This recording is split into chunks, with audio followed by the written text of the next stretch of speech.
lição número 9 chegou na parte de domingo. E como é interessante, como será interessante a lição dessa semana. Porque nós veremos duas forças opostas. Duas forças que se contrapõem. Podemos dizer que na vida cristã, nós sempre vamos ter apoio, mas vamos também ter muita oposição. Jesus Cristo, por exemplo, teve muito apoio. Muita gente apoiou Jesus, mesmo aqueles que eram discípulos secretos. Mas Jesus teve também muita oposição. Oposição do diabo, oposição dos fariseus, dos sacerdotes, dos judeus, e não aceitavam ele como Messias. E isso se tornava uma oposição grandiosa. Por isso, Jesus Cristo, em muitos momentos, chegou a dizer que as pessoas que iriam servi-lo iriam sofrer perseguição.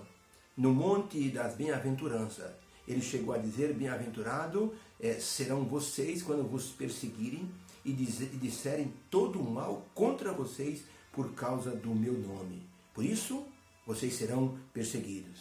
Então, Jesus disse: exultai e alegrai-vos, porque é grande o vosso galardão, porque assim perseguiram os profetas que viveram antes de vós.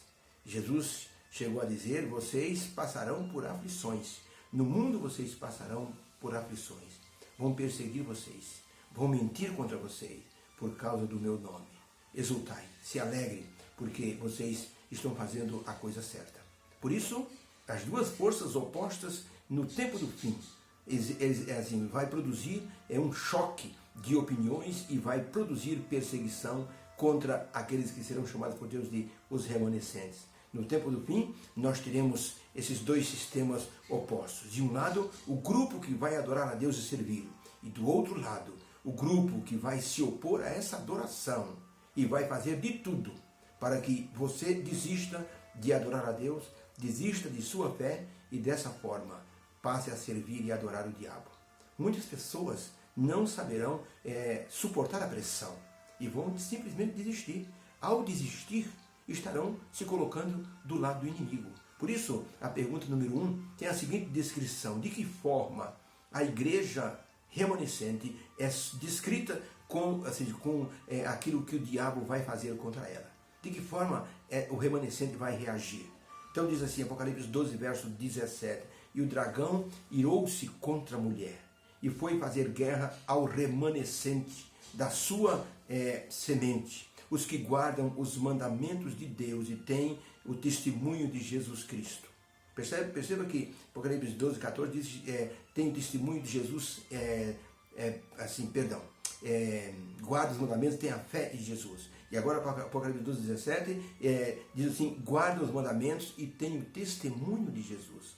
Tanto a fé em Jesus como o testemunho de Jesus mostra a fé que esse grupo, o remanescente, tem no seu líder, o Senhor Jesus Cristo.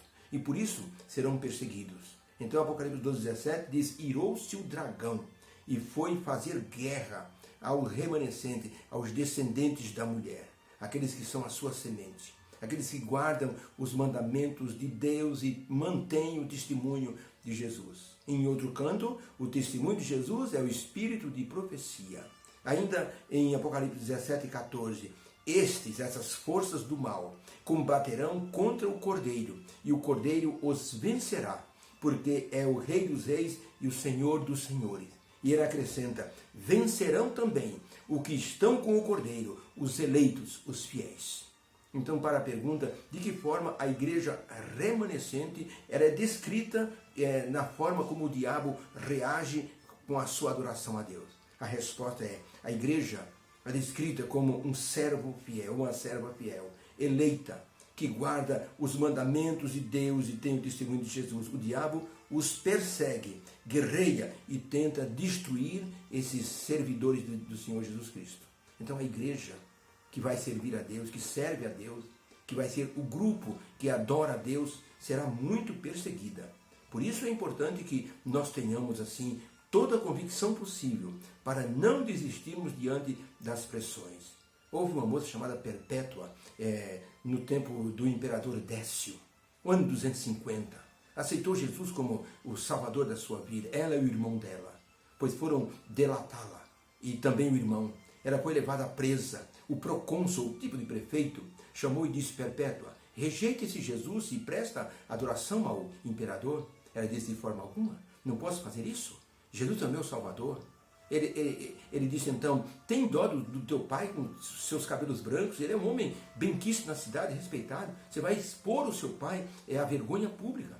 Ela disse, eu não posso fazer nada, Jesus é o meu Senhor, eu devo colocar Jesus em primeiro lugar. Ela foi mantida presa, o pai de Perpétua foi lá, conversou com ela. Ela disse, não papai, não posso renegar Jesus Cristo. Tem dó dos meus cabelos brancos, minha filha? Ela disse, não posso papai. Ele insistiu com o irmão de Perpétua, seu filho também. Ele disse, meu pai, não posso. Ela foi levada perante o prefeito procônsul. E o pai então rogou para Perpétua, se ajoelhou nos pés dela, minha filha, renega esse Jesus. Eles vão mandar você para a morte. Ela disse, não tem problema. O pai pegou o filhinho de Perpétua nos braços e disse, tem dó do teu filho, ele vai ficar órfão. Ela disse, meu pai, tudo está guardado em Cristo Jesus. Eu não posso renegar o meu Salvador. Ela foi jogada numa arena onde um touro bravio espetou Perpétua pelo estômago. E a levantou e o sangue jorrou abundante. O pai chorava e gritava e Perpétua rendeu sua vida a Jesus. Não desistiu, mesmo diante da pressão. Uma história de uma mártir, Perpétua, uma moça maravilhosa que entregou sua vida a Jesus. No tempo do fim, as pessoas que servirem a Jesus, os eleitos de Deus, poderão ser perseguidos. Muitos serão livrados por Deus, com certeza. Mas muitos renderão a sua vida para acordar amanhã da ressurreição. Não é algo simples ser o remanescente. É preciso coragem. É preciso convicção de que está fazendo a coisa certa, porque vai enfrentar muita oposição. Vai, assim, por causa da sua fidelidade a Deus, a pessoa poderá ser perseguida e perder muitos direitos sociais. Como Jó foi precioso aos olhos de Deus, e o Senhor Deus testemunhou diante do diabo, viste o meu servo Jó, ninguém é na terra semelhante a ele. O Senhor Jesus vai testemunhar do remanescente da mesma forma. Um remanescente firme e fiel, que não se dobra à pressão humana, nem às leis que vão exigir uma adoração falsa. Por isso, o Senhor Deus protege o seu povo remanescente. Ellen White, no livro Eventos Finais, página 256, escreveu o seguinte, a igreja remanescente terá que passar por grande prova e aflição. Aqueles que guardam os mandamentos de Deus e a fé em Jesus sentirão a ira do dragão e os seus exércitos, mas o Senhor os protegerá. Louvado seja Deus. Uma promessa gloriosa, escrita pela serva do Senhor. Pergunta número 2. Que sentença o anjo então pronunciou sobre Babilônia? E por que fez isso? A resposta é, o anjo anunciou a queda de Babilônia. Mostrou a sua condenação, porque fez com que todas as nações bebessem do vinho da sua prostituição, das suas doutrinas falsas, que levaram as pessoas a perder a salvação. Um caso muito sério. Um sistema religioso que embriaga as pessoas com sua doutrina e que tira às pessoas, assim, o direito da salvação. É algo muito sério para Deus. Jesus chegou a dizer, no mundo há de vir escândalo, mas ai de quem vier os escândalos. Ai de quem fizer perder um desses meus pequeninos por causa de suas falsas doutrinas. Jesus disse, seria melhor amarrar uma pedra de moinho, que pesava quase 1 tonelada, amarrar uma pedra de moinho no pescoço dessa criatura e jogá-la no fundo do mar. Ou seja, Deus não admite que haja perdição de almas por causa da influência de pessoas, quando poderiam salvar essas pessoas. Então, que sentença o anjo pronunciou sobre Babilônia? Por que fez isso? Apocalipse 14, verso 8. E outro anjo seguiu dizendo, caiu Babilônia, aquela grande cidade que a todas as nações deu a beber do vinho da ira da sua prostituição. Ainda em Apocalipse 17, 1 e 2, e veio um dos 7 anjos, que tinha as 7 taças, e falou comigo dizendo, vem, mostrar-te-ei a condenação da grande prostituta, que está assentada sobre muitas águas, com a qual se prostituíram os reis da terra, e os que habitam na terra se embebedaram com o vinho da sua prostituição.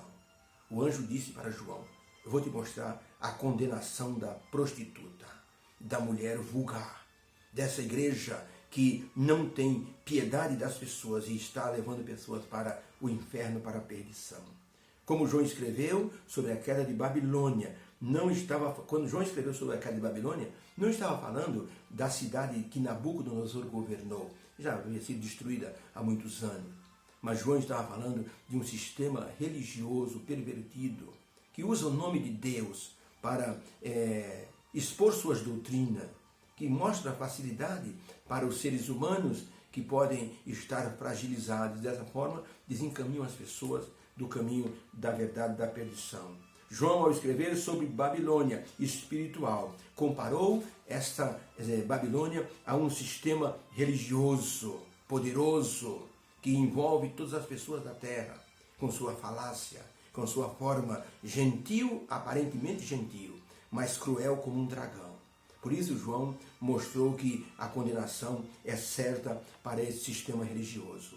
Na história dos grandes mártires, nós temos a história de um homem chamado Dietrich Bonhoeffer. Viveu no tempo de Hitler. Era um cristão sincero. Foi preso, levado ao campo de concentração. Ali retiraram tudo dele. Retiraram seus bens, sua esposa, seus filhos, arrancaram até a aliança do dedo dele. Ele disse: pode arrancar tudo de mim, vocês só não podem arrancar a fé do meu coração. Mesmo no campo de concentração, Dietrich pregou o evangelho a milhares de pessoas que estavam ali presas junto com ele. Levou muitas pessoas a reconhecer Jesus como o grande Salvador, até que ele foi executado, fuzilado. Mas não deixou de testemunhar do grande Cordeiro que virá um dia. Por isso, Dietrich Bonhoeffer é tido como um dos grandes mártires assim da nossa era moderna. Deus quer nos ajudar. Mesmo que com isso nós soframos perseguições.